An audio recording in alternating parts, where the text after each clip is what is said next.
Just trying to get set up here. There we go. Now it's telling me I'm live on a Thursday night, messing around with some new lighting. See, it's kind of an experiment night. See what we got here. Nice.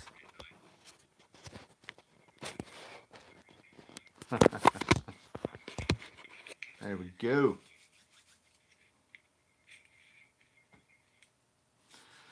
All right, guys. So the other day when we had like the weather, I think it was like on Sunday or something, did a live stream, and I went through about half the books that I came across. I bought a bunch of them for $1. Now I've got a bunch of them that were a quarter a piece. Some of them are a little bit rough shape and stuff, but it's kind of just sort of that fun. Um, One watching that might be me. But anyway, let's go ahead and redo this, get everything straightened out. But with this time change that's been going on, it's been kicking a lot of people's ass, including mine. So I figured, well, hey, let's do this tonight and show off these quarter books and just talk about comic books a little bit. One of the mainstays that I've been getting a lot of feedback on since I've come back to doing these videos is this agreement about the quality of stories and comics and that's now and the expense and how much they are. That a lot of people are going back and getting back issues and stuff, which is kind of where we're at right now. Oh, what we got here? What's up? How are you, Andrea? We have someone out there.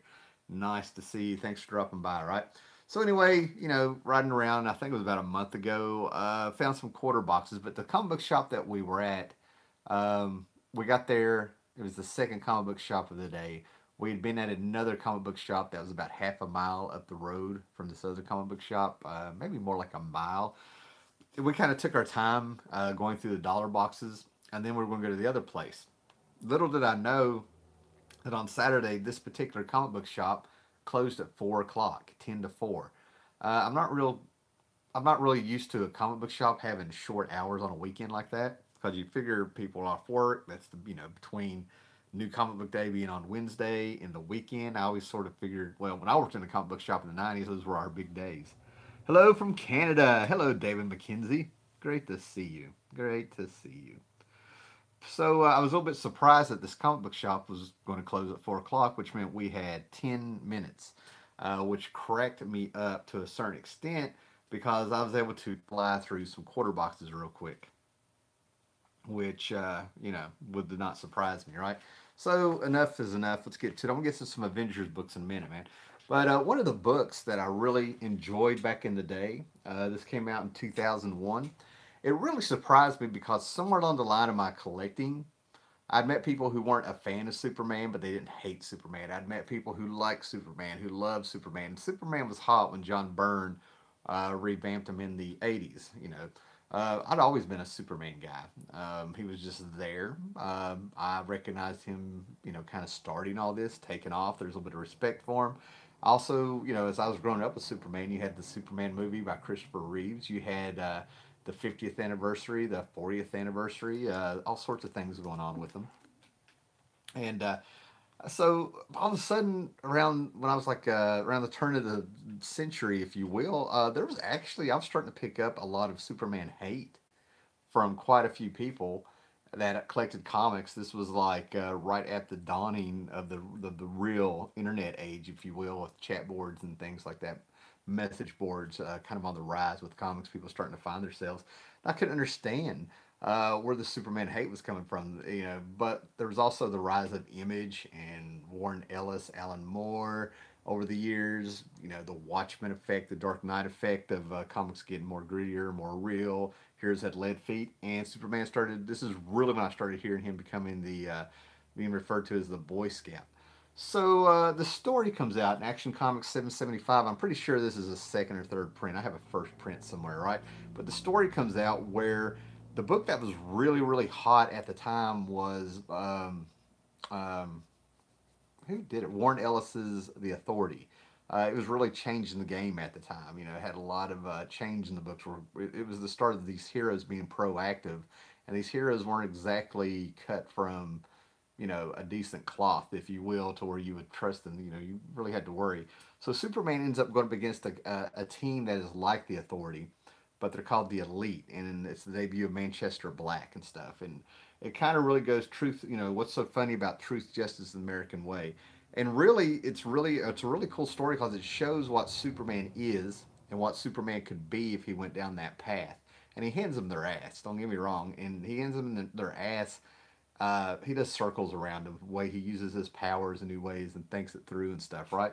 So this is a reader copy of Superman in Action Comics number 775, a really classic Superman story. And to be honest with you, it's probably right up there with some Alan Moore stories, in my opinion, just because of the way it makes you think and the way it really explores what Superman is. Oh, we got a lot of people here. Charlton66, what's up, brother? We got Leo out there. What's up? Infrared. Hey, good to see you. What do we got here? Jared Osborne, Superman. Yeah, I'll fight you. Let's fight on Jupiter. What are you, chicken? And we got Kingdom Comics. Comics. All right. Glad everybody can pop up on a Thursday night. You know, the hot TV night. You know. All right. But anyway, yeah, I just got me a reader copy of this. I really dig this story. It really reflected a lot of thoughts of people that I knew that were into Superman. It kind of showed why he's still cool, and things like that.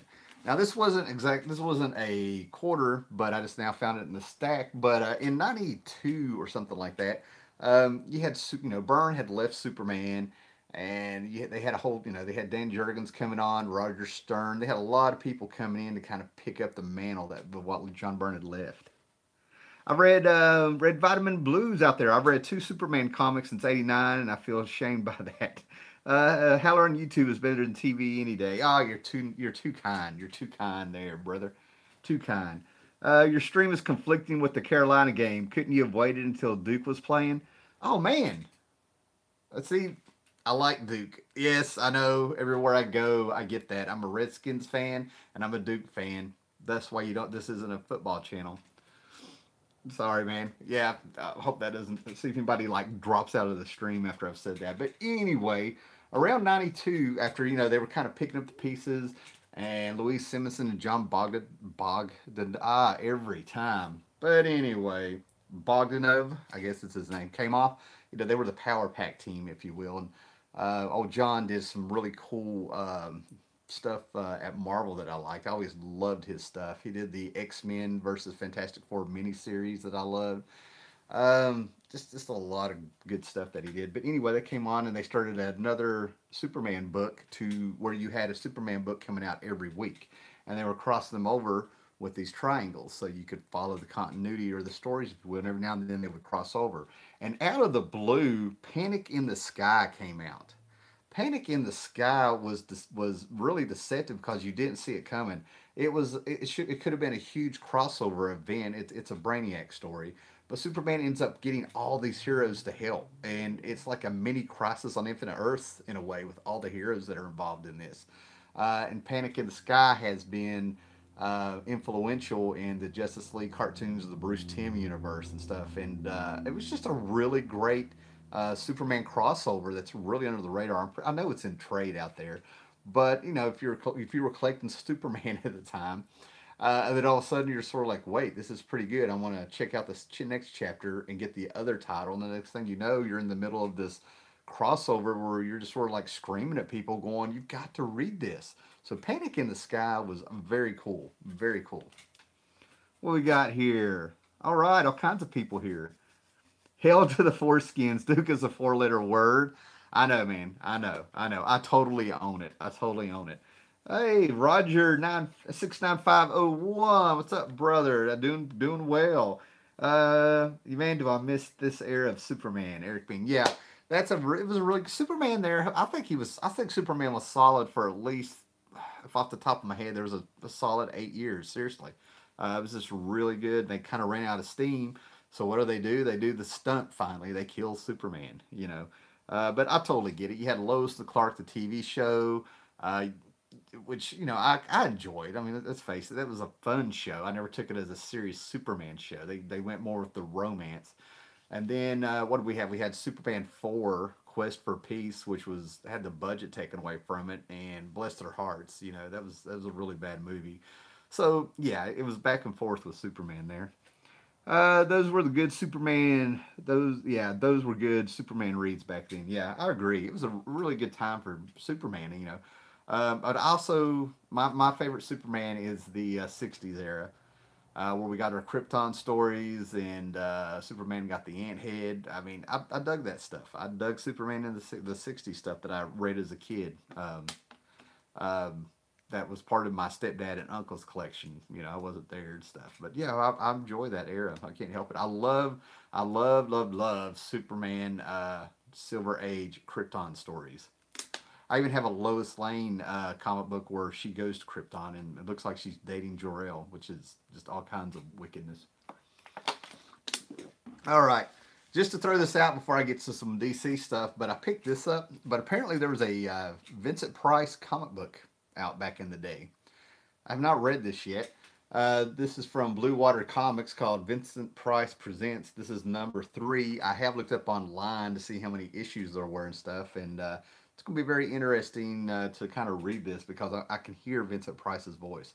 I'm one of those guys that thanks Christopher Lee, Peter Cushing, Vincent Price, and I know I'm probably leaving out somebody. I think they do not get the credit that they deserve. You know, they really don't. They influenced Star Wars. They influenced Fright Night. Vincent Price influenced Tim Burton. You know, to me, they're like, you know, right there with Boris Karloff and Bela Lugosi and stuff, man. And they had class. You know, you had the Rat Pack with Sinatra and the boys, but to me, you had this crew too that I just think were fantastic.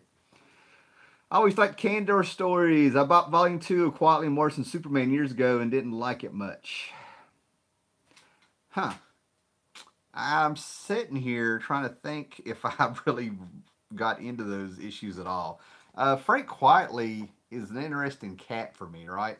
I love some of the stuff you're probably, I don't know what you're talking about. Are you talking about that 12 issue, that All Star Superman that Morrison did with Frank Quietly?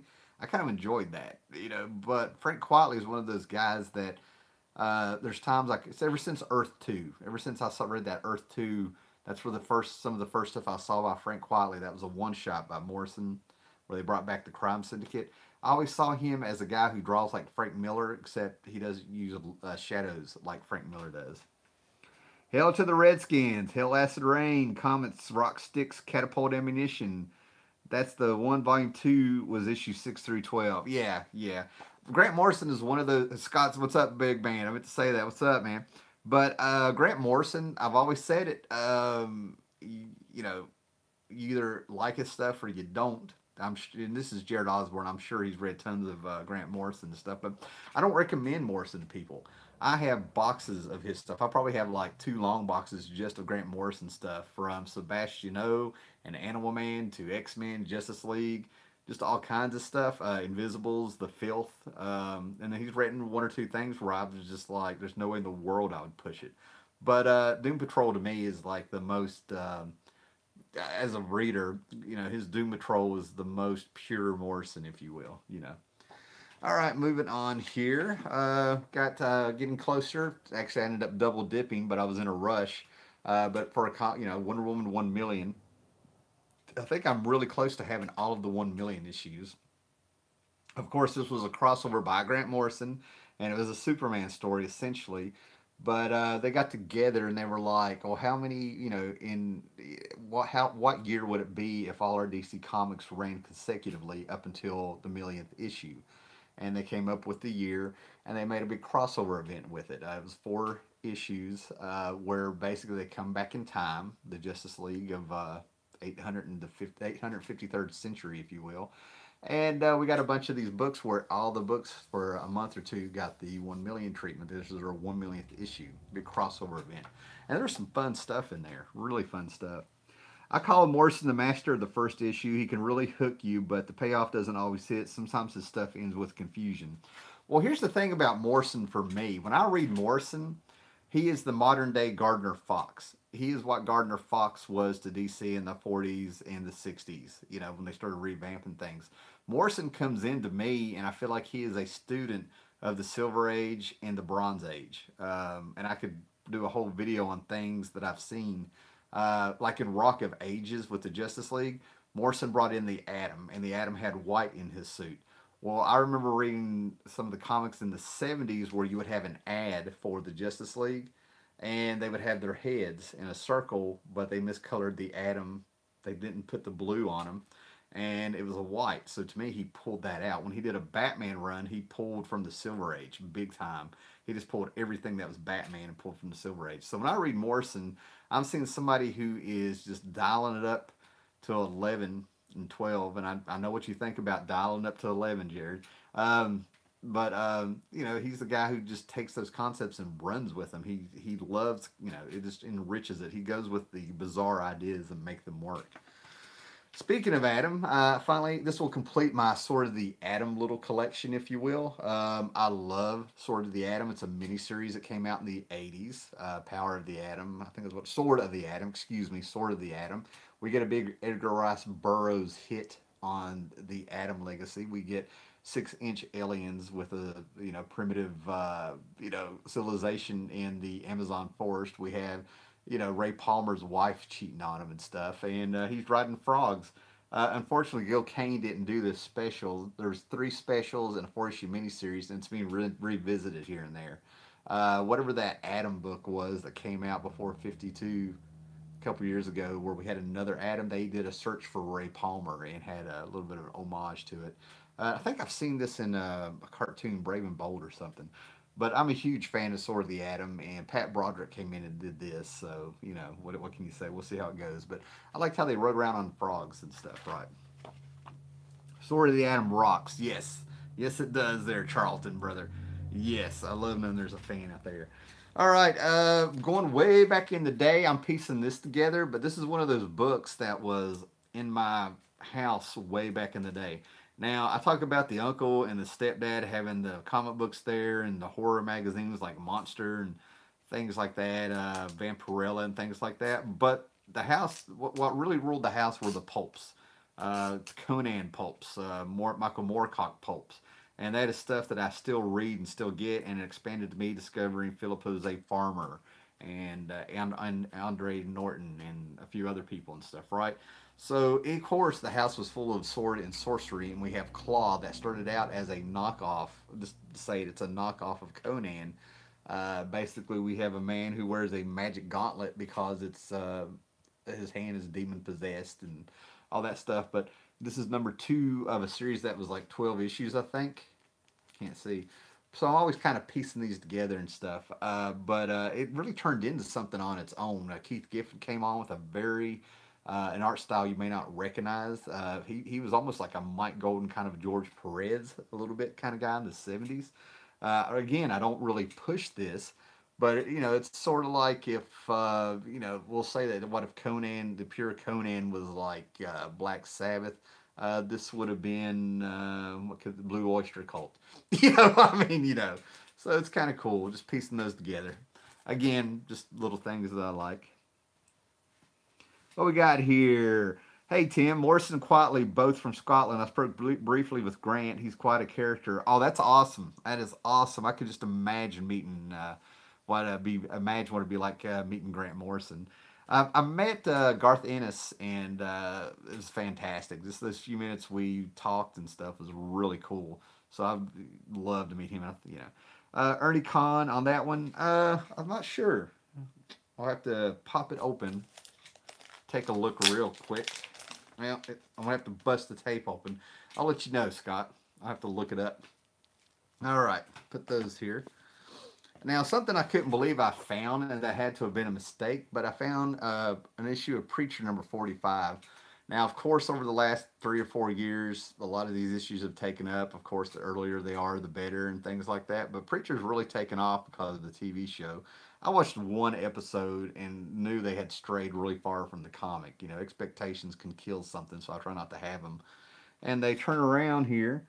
Hey, Sergeant Bat's up. What's up, Sergeant Bats? Yeah, Sergeant Bass. I want to start checking out some of your videos probably this weekend.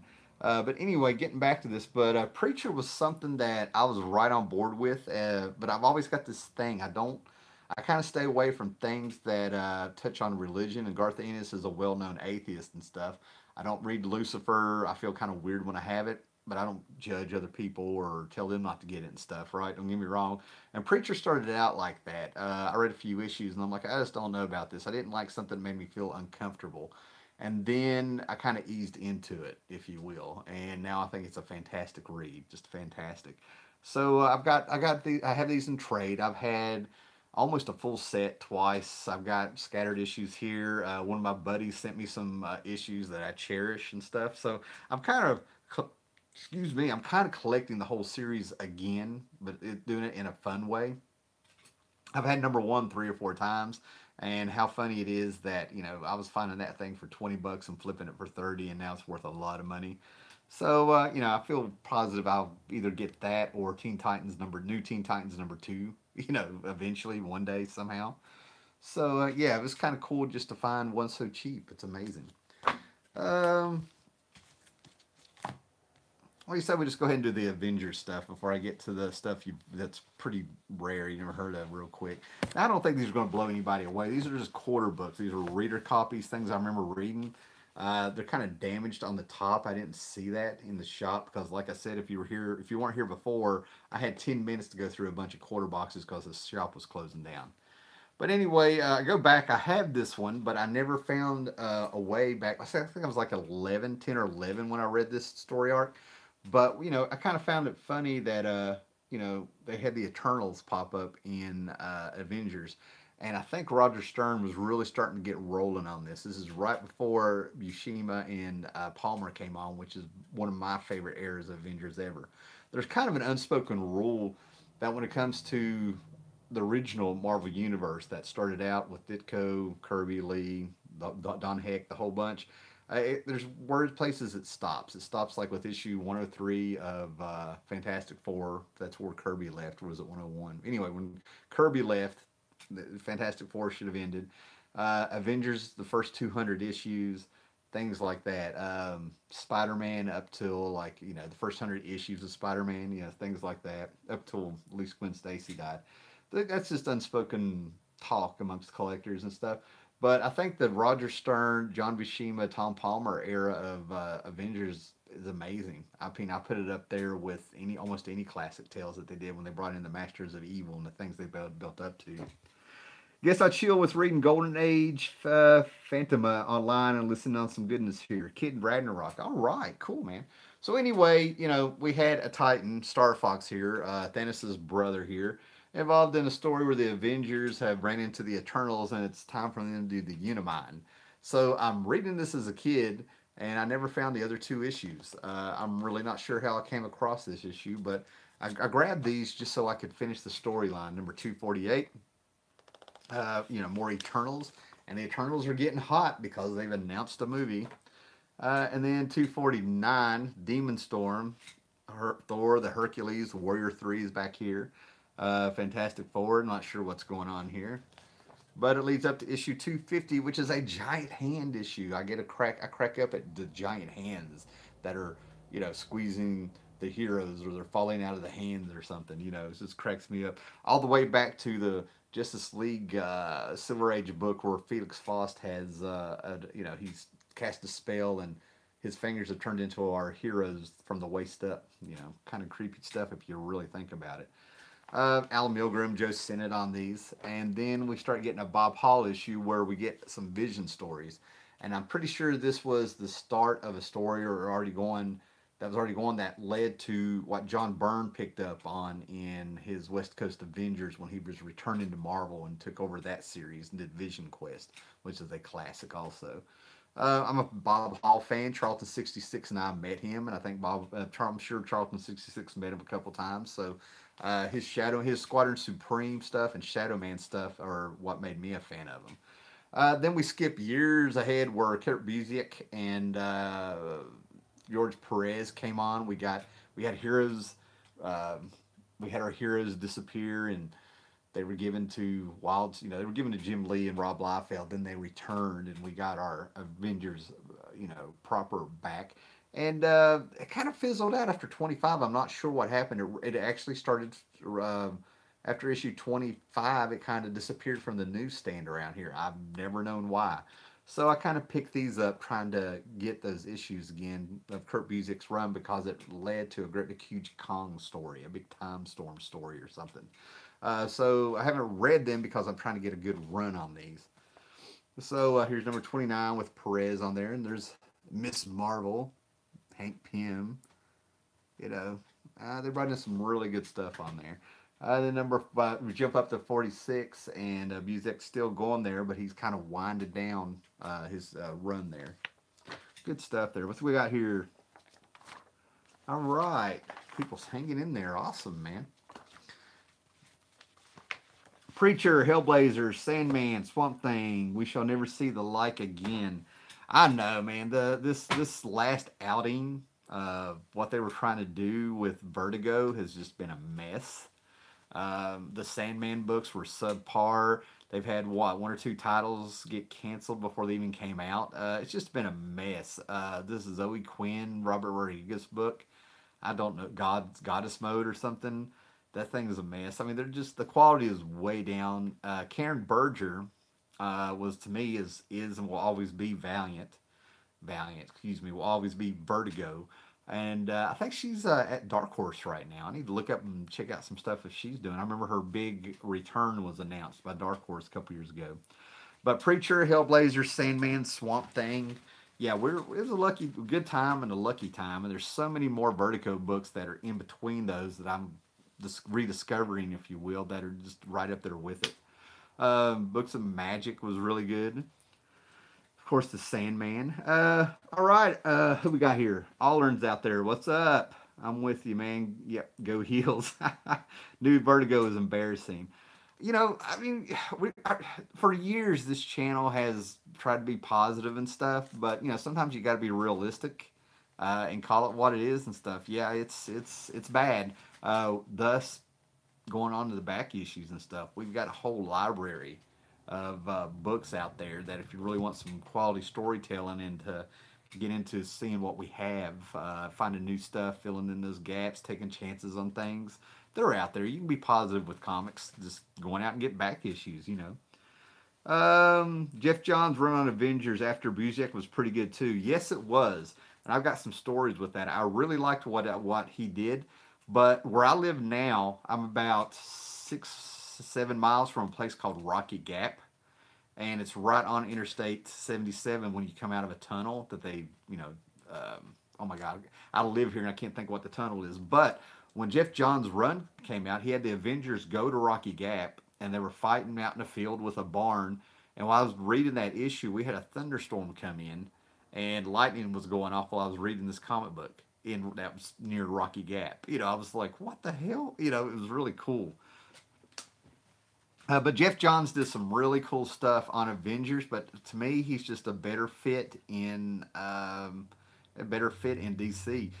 His JSA run was much better than that Avengers run. That's all there is to it, I think. But he did some very cool stuff. He pulled in some really cool. He brought in the In-Betweener and did some stuff with the Falcon.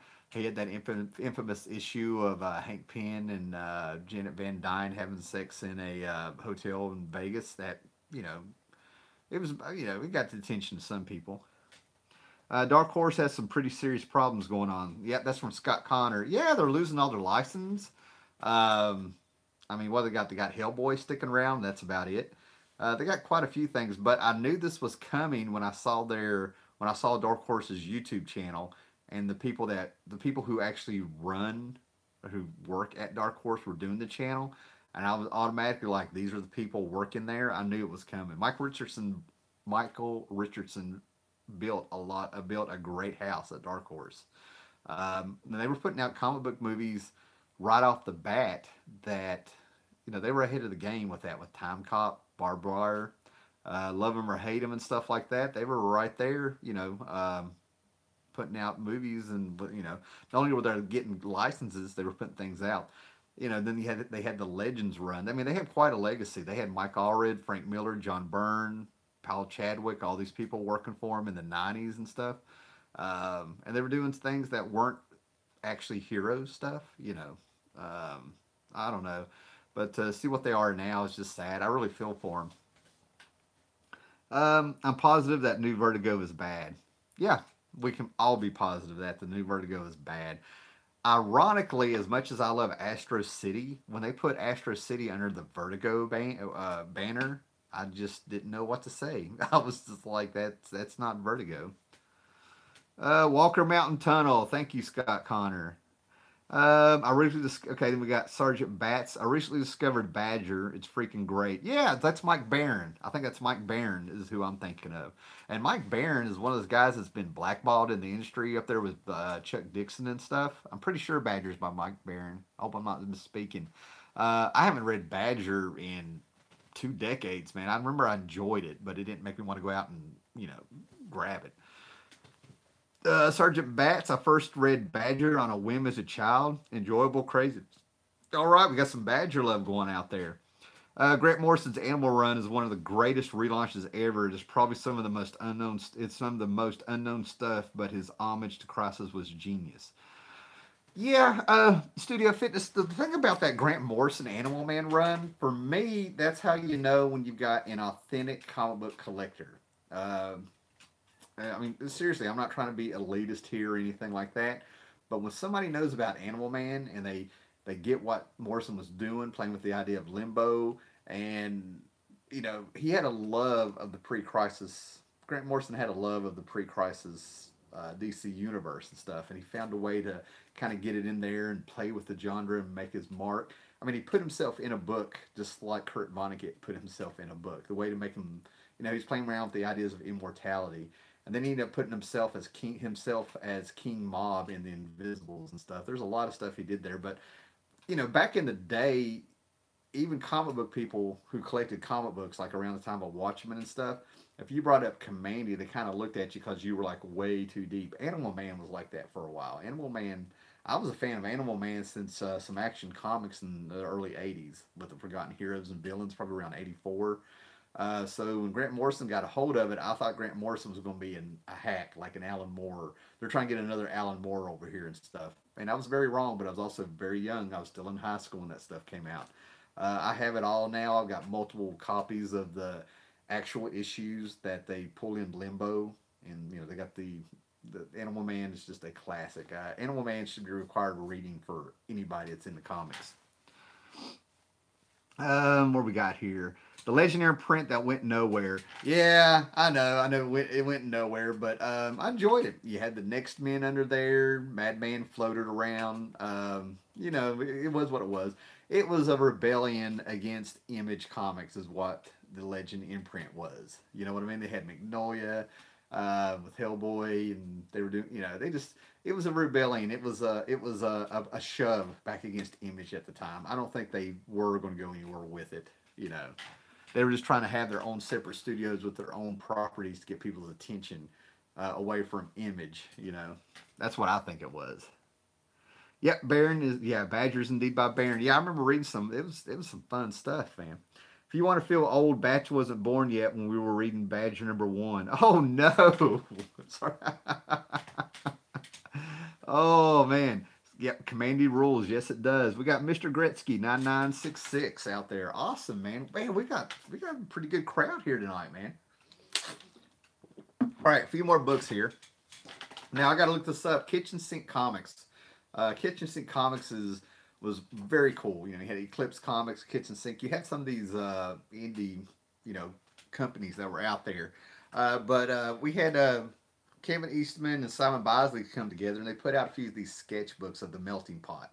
Of course, this is the Eastman who co-created Teenage Mutant Turtles, and Simon Bosley is the heavy metal madman, if you will.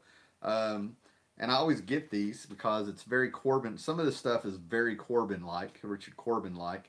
And just some really good stuff in here. I think there was 3 issues of this. Well, this is book 4, so there must have been 4 books, I guess. I have 1 or 2 lying around here and stuff. But this is just some really cool indie stuff in the vein of heavy metal. is what it reminds me of back in the day. And it's called Melting Pot. Some short stories, some sketch stuff. I don't know if it was a cohesive story. Let me just kind of hold that still so you can get a look at it. But it's very energetic stuff when you read this. Okay, I mean, like if you like the movie 300 with that energy it had, reading this is what that does to me. I feel like I'm walking through Mad Max with the freaking guys from 300. Really really major stuff there. Melting Pot. Yep, I'm hitting what we got here. Gretzky is hitting a con in Raleigh, North Carolina this weekend. Is that this weekend? Man, I think I got to work one day this weekend, or I might try to hit that. I don't know. I don't know. I'm not really big into the cons right now. I'm kind of saving money. I'd like to get a new computer so I can like do some decent videos again. Yes, some lovely indie madness from Kitchen Sink. Kitchen Sink love. You can't go wrong with that. All right, Stephen Bisett. Speaking of Vertigo, some of the guys that led up to Vertigo. Stephen Bisett. I knew what this was. This is Steve Bisett's Tyrant. It's at number one. I've known about this book. It's about dinosaurs and some the story. It's just a bunch of. It's a comic about dinosaurs, their prehistoric period and stuff like that. I've never read any. Ran across it. I should have read this before, but I actually have number one now to check it out. Steve Bisett's Tyrant. Great artwork. If anything, I can't wait to see the storytelling. Some things I got to either fill in or to have reader copies of it. Back in the day, like I said, when I was 10, and it was the first time that I remembered my stepdad and mom splitting up their cells, I had about a year of, I really enjoyed life. And the Batman and the Outsiders had come out with number one. And I had in my head that at 10 years old, I finally had found a comic book at number one that I was going to be able to follow for the rest of my life. You know what I mean? Like in my 10-year-old mind, here we go. I'm going to get number one, and I'm going to be an old man, and I'm going to have every issue that I bought off the rack and stuff. Big dreams, kind of silly, but I was 10, right? So around that time, we had the Olympics come out, and for some reason, you couldn't find this copy of Batman and the Outsiders on the rack. Number 15, at least where I lived. But Maxie Zeus, that big Batman villain, comes in with some people, and they have a story apparently taking place at the Summer Olympics that year, and you finally get to read this. Of course, it's damaged on the top. I'm not going to touch it. It looks like something chewed or something on it. But like I said, this is just a reader copy that's for a quarter. I read this to death for some reason, right? But Batman and the Outsiders, annual number 2, I believe. Yeah, number 2. My copy is tore all to crap and yellowed and stuff, so I just got one, another one to replace it because it was a quarter. Then I got this because I'm a huge Kevin Nolan fan, and this is an annual that he did for the Baxter series of The Outsiders. I don't know if he was wasted or not on this, but this is from 1986, and at least in my collection, this may be the earliest Kevin Nolan that I have. I dig Kevin Nolan. Just is just freaking awesome, man. I think Goon number 1 came out this week, and I think he did a variant cover for it. He did the logo to Hellboy. Kevin Nolan did Superman versus Aliens. Kevin Nolan is just a great inker. He's done some great Batman stuff, and I just really dig that guy because he's stylized. You can look at some Kevin Nolan art and know that it's Kevin Nolan. And then I got this because it was there. But apparently in the 90s, and I kind of remember this, they brought the Outsiders back, but it has Travis Charest art, at least on the cover and stuff. And I got that purely for the cover. Travis Charest came out. He did a Flash annual. That's where I discovered the guy. Really liked his style. Then he ended up doing some Dark Stars and some things here and there. Then I found him in some sci-fi books of art that were like hardback books that were like the art awards around the world. And Charest was in there. Surprised me. I think he ended up... Did he do some Wildcats or something? Yeah, I'm doing it. And then also you got those ads for Demolition Man. I am going to be doing a video of Dystopia, of post-apocalyptic comics and movies and stuff like that. I love that stuff. I just think it's fantastic. Blade Runner and all that stuff. Travis Charest Wildcat was amazing. I'm going to try and make it to Baltimore show this year. He's a talent. Kevin Nolan love out there. I felt the same with Batgirl number 1 when I was 4. Demolition Man ads really caught my attention. Yeah. Best damn book, read it. Nice. Nice. All right, guys, let me see. And I got 2 filler issues here. I've saved to last. I kind of hate promoting his stuff because he's freaking lost his mind. And I have pictures where I met the guy a couple years ago, but Wade, Mark Wade, separating the artist from his social media behavior. But he had a really cool book with CrossGen called Ruse. And if you liked Sherlock Holmes, you would have liked Ruse. So I had a filler issue here, number 7. I really dig it. I'm a huge, I like those old, man, Basil, I'm a Sherlock Holmes guy. I'm a Tarzan guy. The old pulps, Lone Ranger dude guy, and all this stuff like that. Um, I even have the VHS of the god awful Lone Ranger movie from 1981 that I loved as a kid. I love all those old things. So anything that kind of harkens back to that stuff, I dig. And then I got this. I just had to get this, man, because this looks like this should have been a UFO cover. This should have been some 70s, I don't know, right up Charlton, the Star Blazers, Charlton 66. This reminds me of Star Blazers, Bob Layton's Star Blazers. That's what it's reminding me of. But Red Star number 50. I think Peter David did this. I have a huge run of Dread Star. Got, I haven't even like got through it. I mean, I'm a Starlin fan, and I know Peter David went over it and stuff. But something about this cover cracked me up with the big foil and the mustache and the beard and the skin tight clothing, and I was like, and that's it, man. This harkens back to Star Blazers, man. Basil Rathbone. That's my favorite, and always will be my favorite Sherlock Holmes. There's been some really good Sherlock Holmes out there, but I'll always go back to him. I had Batman Insiders from the 80s, but I sold what I had. Oh, I can never. Mine are beat up. I mean, beat up and yellowed. Yeah, X-Men Wildcats Gold. I do remember that. Is Ruse was excellent. Thanks, Jared. Ruse was excellent. I really enjoy. I really enjoyed it when I was able to get a hold of some copies. Halo from Outsiders is way underrated. That's exactly how I feel. I'm not joking. I've got things that I could show you where I was a huge Halo fan, and I'm convinced that Frank Miller had something to do with Katana and Halo both. Um, and where are we at? Mark Wade is at Heroes Con. I hear I lost respect for him. A lot of people have. I mean, I don't come on here and bash people and stuff, man. But sometimes you can't dance around it because you'll get people thinking you're disingenuous if you just kind of skim over it. But I got a lot of Mark Wade stuff from the '90s. He helped out with Kingdom Come. His Flash run was great. So I really had to come to terms with getting some of the stuff out of my head and getting away from it so I can enjoy his work. You should read Mythstalkers from Image Comics. I will make a note of that. Never heard of Ruse. I remember Dreadstar a little. Hey, Shirley Tim.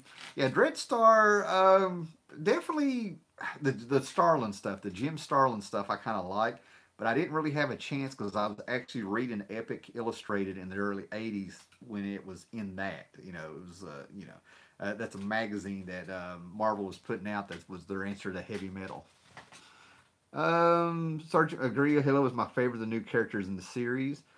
I love this, man. Halo getting some love. That is awesome. Halo was a really Halo was a character that when the Oracle when she was possessed by the Oracle, and you find out how old the Oracle is and what their power is and the sci-fi elements to it.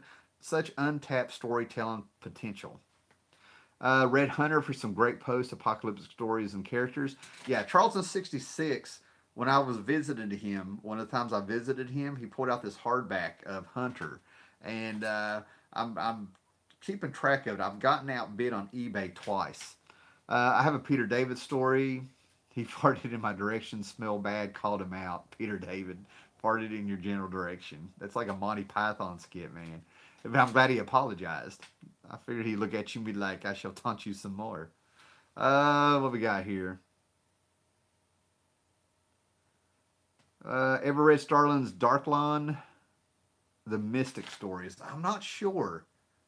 I have read a lot of Starlin. I even read a novel that Starlin co-wrote years ago. He has novels out there. Why does that sound familiar? I don't know. That does sound familiar, but like I said, I've just read a lot of. I've been reading this stuff. I've been doing this stuff since 1977. Um, what we got here? Halo and Katana were the reason that I love the Outsiders. Let me tell you something. A lot of people, I when I enjoy a movie, I enjoy a movie. If a movie is bad, I can enjoy the movie because it's bad. You know what I'm saying? Suicide Squad, not a good movie, but a fun movie. Okay? My biggest complaint about Suicide Squad is it had all these characters and they wasted them. I mean, there was a lot more they could have done in that movie, but I will always be grateful. I mean, I had this surreal feeling. I have said it here. I have said it to my friends. I had friends who remembered my love of Batman the Outsiders. I saw Katana in a freaking movie. I never thought that would happen. And it's right up there with those Marvel movies. I saw Dum Dum Dugan in a movie. I saw Batrick the Leaper in a movie. Characters you just never thought of ever being in a movie. I'm grateful for it. That's all it took for me. I own Suicide Squad because it had Katana in it. I couldn't believe it, and I think her sword will possess your soul in it. I was like, oh my god, but they wasted her. I hope James Gunn keeps Katana. I really do, and does something with her. Did you see what they did to Halo in the Young Justice cartoon? She's in the Young Justice cartoon. Okay. No, I didn't, and I'm going to find the episodes that she is in now. I watched half a first season of Young Justice. Uh, Great cartoon. Just could not commit myself to.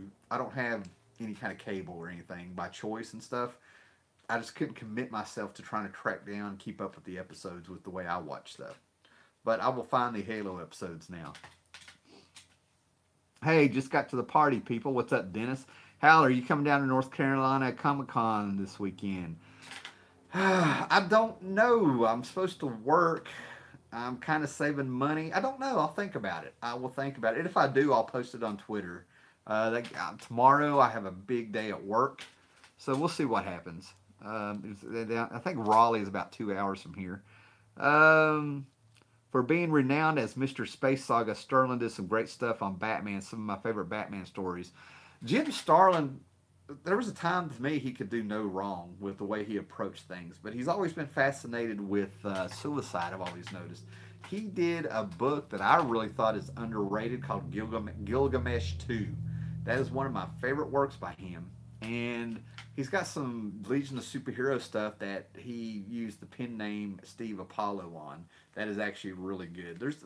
It's really odd.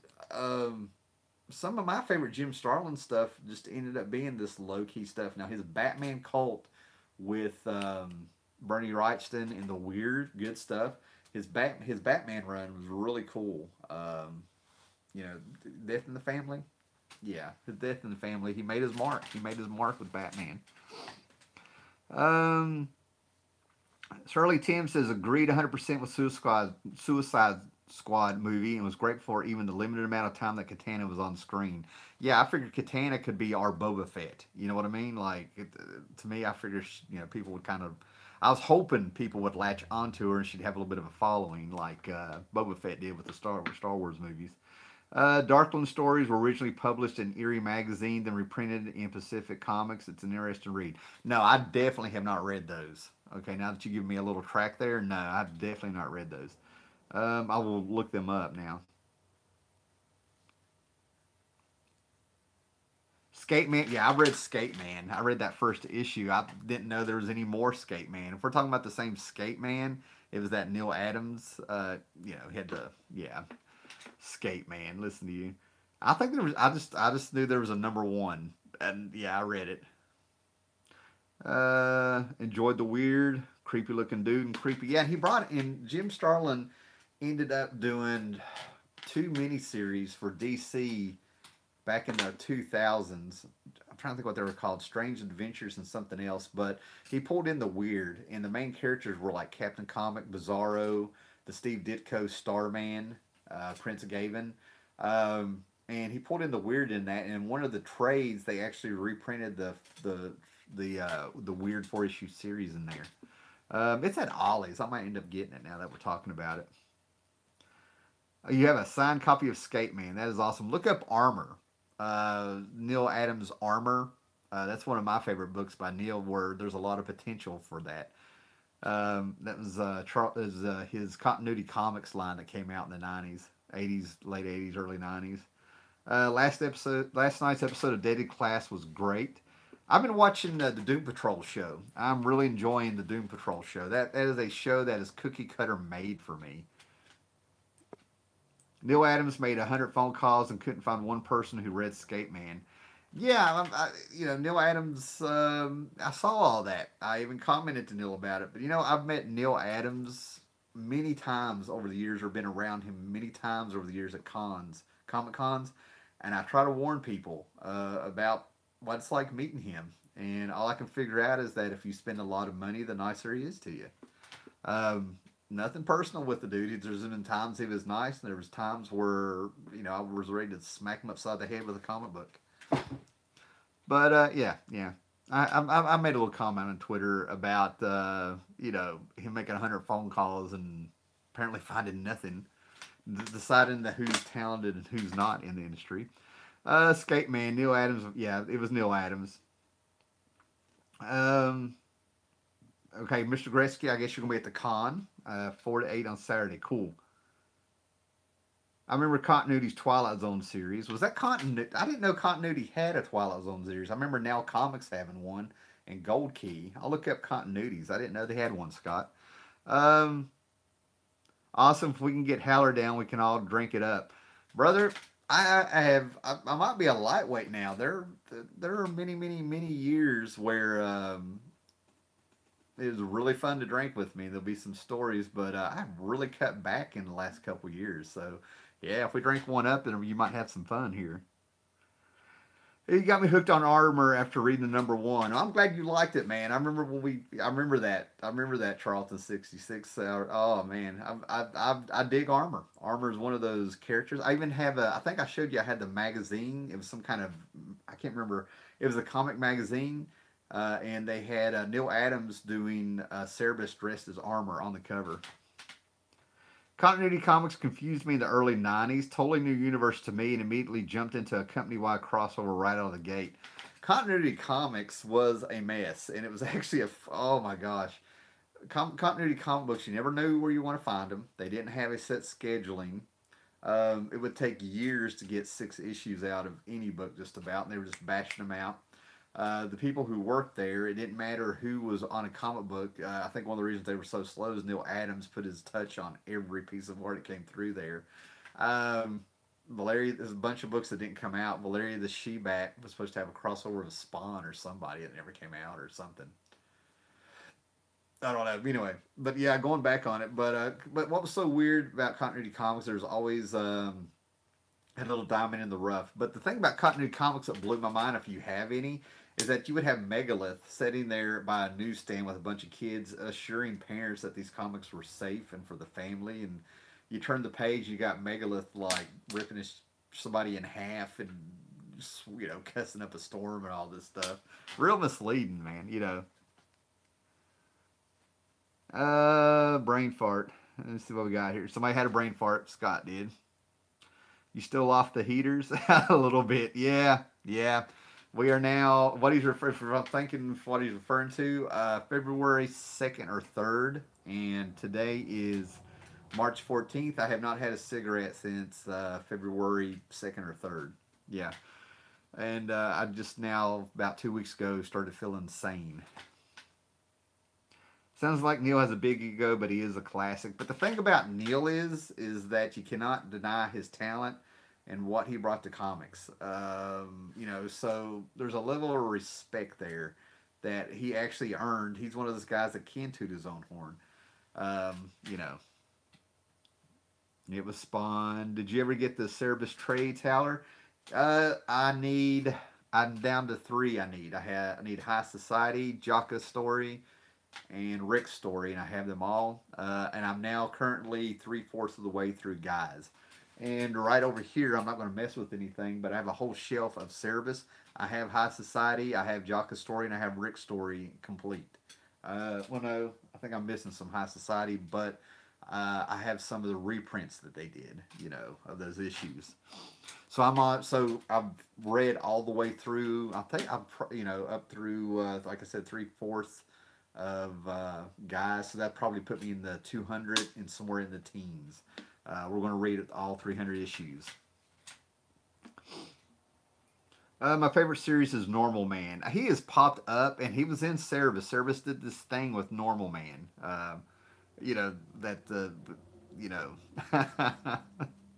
that oh my God, the Roach did there, whatever his name is. Oh, thanks, man, for the again. Congratulations for the quitting smoking. Fire up one of my honor, man. Appreciate it, man. Suck it deep. Neil Adams, never meet your heroes. I can honestly say Neil Adams was the first person who gave me that reality about not meeting your heroes. I was never a Neil Adams nut, but I just kind of I just knew how important he was to the industry. By the time I came along in the 80s and stuff, I had George Perez and Dave Stevens kind of climbing up. If I didn't know their names, I was a Kirby nut. And then you get this Neil Adams stuff, and it just was. I just hit at the wrong era to really enjoy some Neil Adams stuff. If I had probably been around collecting comics in the early 70s and been older and stuff, seriously, I probably been right there for the Adams stuff and totally got it. By the time I came around, Neil Adams was a name you heard. He wasn't really putting out a lot of work that was coming through my hands at the time.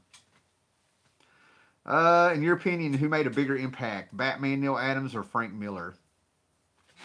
Well, the thing is, I'm going to go. If I had to pick those two guys, I want to go with Frank Miller. But here's why. Okay, because to me, it was Denny O'Neil who made those issues of Batman. The funny things about Frank Miller and Denny O'Neil and Neil Adams is they both went back to what Batman started out as, the darker character. Neil Adams came in there and did like the art. He had the people followed him. To me, in my opinion, looking back on it and hearing people talk about it for decades, and I've got some Neil Adams complete Batman trades back here that I got at Ollie's last year. But to me, if I had to pick between Miller and Adams, it's going to be Miller. But if you said Denny O'Neil or Batman or Frank Miller, I would probably still go with Frank Miller by a hair, simply because we can see the influence more from Tim Burton's Batman to the Batman the Animated Series, where Neil Adams and Denny O'Neil kept him alive, in my opinion. And they influenced the Batman animated series and things like that. So I'm saying by a hair. If the Neil Adams and Denny O'Neil stuff had come out in the 80s instead of the 70s, who knows? Who knows?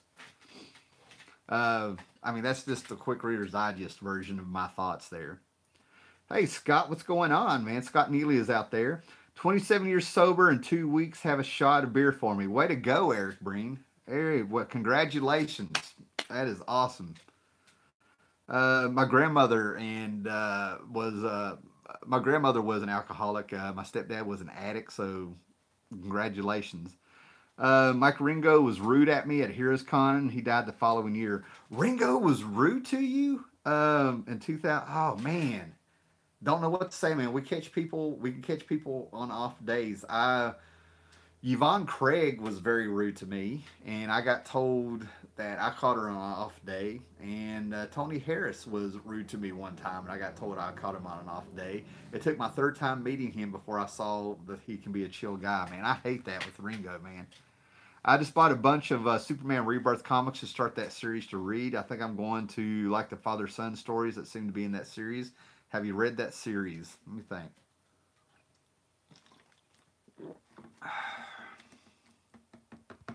I don't think I have. I don't think I have, but I will definitely double check there, Scott. This is Scott Neely asking about the Superman Rebirth comics. Um, if I remember right, those were the ones where our pre-52 Superman came in and with Lois, and they'd had a son and merged with the DC 52 Superman, and it turned out they were actually playing with the whole idea of Superman Red, Superman Blue, and they were blaming it on Dr. Manhattan. So no, I did not read those. That's actually when I was starting to thin out my comic book pool. I'm missing the last two Cerebus phone books. Really need to stag them and read them all. What's really wild about those is Latter Days seems to be really hard to find. Like I don't know what the deal is, but that's a run. That story in Latter Days is where people say that it's unreadable. and can't comprehend what the hell Dave Sim was doing in that one, if I remember right. And then all of a sudden, about 5 or 6 years ago, the trade was just getting to where it was very expensive to find. I looked up finding mine pretty cheap. I know those hardcovers of Neil Adams' Bat books. Yeah, I truly enjoyed the Superman Rebirth for a bit. It was one of my favorite newer comics. Cool, man. Cool. I'm just Superman. A lot of people complain that Superman is too powerful and it's hard to write stories and things like that, and I totally call bullshit when I hear stuff like that. Denny O'Neil was the guiding light in ushering Batman from Cape Crusader to Dark Knight. Yeah, yeah. I mean, that's what I'm trying to say. I mean, I just answered the question about that he asked and stuff. Denny was really, really important. It's kind of like where he messed up with Wonder Woman. He totally made up with Batman. Uh, they're really good. Then Bendis bogged them up. Oh man, I read 1 or 2 issues of Bendis' stuff on Batman. Not my stuff, but this is the channel where I will tell you his crime comics are classic. I can't stand when Bendis touches a superhero. He's a crime writer in my eyes. It's a fantastic crime writer. He can have like powers. He had heroes in there, but his juicy stuff are the freaking when he gets the cop and detective stuff or the murder mystery stuff. Superman Rebirth was amazing. People are digging it. Cool. I've heard great things about Super Sons too. Um, yeah, until Bendis. That's what I've been hearing. Superman Rebirth has been great until Bendis came along. People have been saying that. Sean Gordon Murphy enjoyed his Batman White Knight. Loved it. I still need to read the last issue. I have it over there.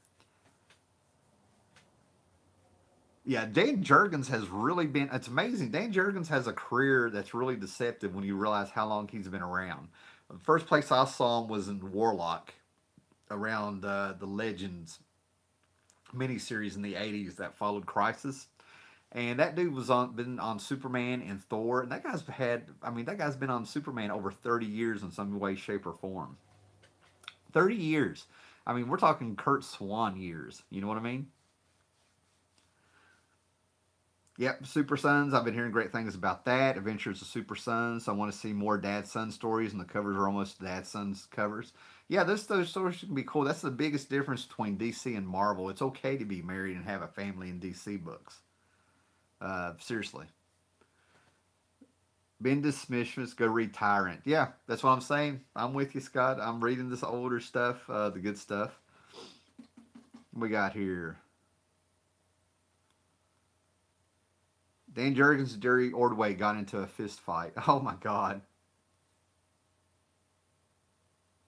Yeah, I have the first appearance of Damien, and Damien goes back to the Neil Adams and Denny O'Neil stuff. You know, that's where Damien came from. The Ra's al Ghul stuff that Denny O'Neil and Neil Adams did. All right, man. Well, I think that's about all I have, man. And I appreciate everybody hanging out and chatting up. I can answer some questions if you got any out there. Video suggestions are always cool. Like, share, hit that, smash that bell so you know when I'm doing this. I've got a few ideas. I'm slowly getting back into the YouTube thing. It's been a really cool experience. I think I just, better than what it was when I left. Um, like I said, one of the things I kind of want to do is a post-apocalyptic comic book run chat here. Maybe talk about some comic book movies. Um, really want to talk about some of the Avengers MCU universe. What's so funny is the only movies of the MCU I have are the first one and the last one so far. Um, I have Iron Man and I have Avengers Infinity War. Those are the only two movies that I actually own, despite I have now officially seen them all, except for Captain Marvel. And now I'm not going to be going and seeing Captain Marvel. People who have actually watched it that I know are not impressed. They're just telling me don't worry about it. Yeah, no shortage. What we got here? Thanks for coming back. Great to be back, man. What do we have here? What do we have here? I just had my comments blow up on me here on mine. I think I got a lag. You should make this live one do one a week. Yeah, I might do one or two a week. I try to at least hit on a Sunday sometimes. Your channel is for the die-hard old school comics fan. Thank you, man. That's a huge compliment. Thanks for coming back. You've been missed. I'm glad to have been included. Oh, thanks, man. Thanks, Tim. No shortage of post-apocalyptic comics out there. Yeah, I could probably pull about four off this shelf behind me alone. Commandy to me is the king of those. Um, Another enjoyable stream. Thanks, man. Appreciate it. Thanks, Leo. And thanks for everybody coming out there. I got Superman Rebirth number 11. The cover is classic, but I really want that number 10, which has an even better cover. That's for Sergeant Bats. Captain Marvel was good. I don't know why people hate it, Scott. Okay, cool. I mean, I'll end up watching it, but I'm just going to wait and rent it. I'm really pumped about the Avengers movie coming out. I'm sort of interested in the Shazam movie coming out. Uh, and I'm one of the few people that actually likes, that I know of. I mean, you never really hear about it, but I actually enjoy the X-Men movies. Um, I've liked them, and I'm looking forward to the Dark Phoenix. But I've accepted that they're never going to do the Dark Phoenix right like she was in the comic books. So, I'm kind of just on there for the ride. I like what they did with Apocalypse. I'm one of the few people. Just the fact we saw Apocalypse in a comic book, in a movie, blows my mind. All right, guys, appreciate it. Have fun. And we'll do this again. Like I said, share it and hit that bell so you'll be alerted when I do this again. Later, guys.